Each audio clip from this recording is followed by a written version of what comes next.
Masada. Souvenir d'une résistance inflexible. Le sacrifice plutôt que la reddition. Au sommet d'un plateau rocheux surplombant la mer Morte, la forteresse de Masada se dresse, elle est maintenant la dernière forteresse des Juifs contre l'envahisseur romain.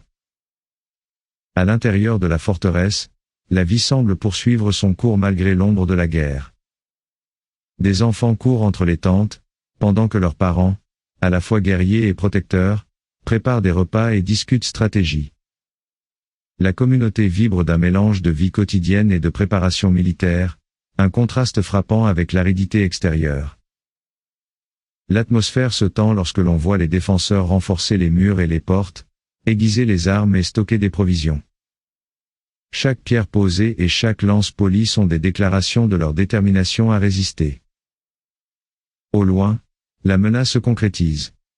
Les légions romaines avancent, une marée de fer et de discipline. Leurs équipements de siège sont impressionnants, prêts à briser la volonté et les murs de la forteresse. Le commandant Éléazar ben Yaïr, figure de proue de la résistance, galvanise ses troupes. Son visage est marqué par la résolution, chaque mot un appel à l'endurance et à la bravoure. Les Romains établissent rapidement un siège, entourant Masada d'un mur de circonvallation. Ils isolent la forteresse, coupant tout échappatoire. Malgré cela, la vie à Masada continue avec tension. Les habitants puisent dans leur routine quotidienne la force de tenir bon. La construction de la rampe d'assaut romaine ajoute une pression palpable. Utilisant des esclaves, les Romains avancent inexorablement. Les défenseurs, du haut de leur rempart, observent avec une anxiété croissante les progrès de l'ennemi. Ils tentent une contre-attaque nocturne, un acte de désespoir et de courage. Les flammes des torches illuminent leurs visages déterminés alors que les combats s'intensifient. Blessés mais résolus, les survivants de la sortie nocturne retournent à la forteresse. Le conseil de guerre qui suit est sombre. Éléazar et ses lieutenants pèsent leurs maigres options.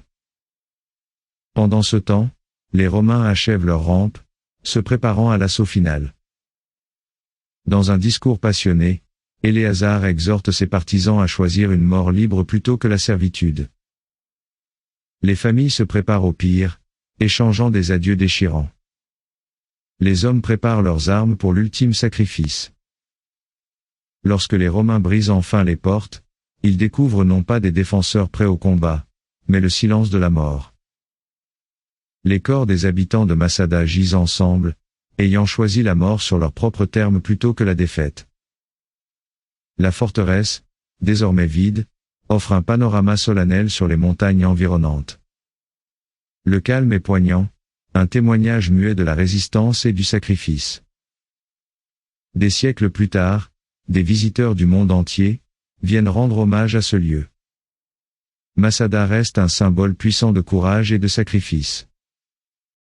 N'oubliez pas de vous abonner, pour ne rater aucun épisode de notre émission.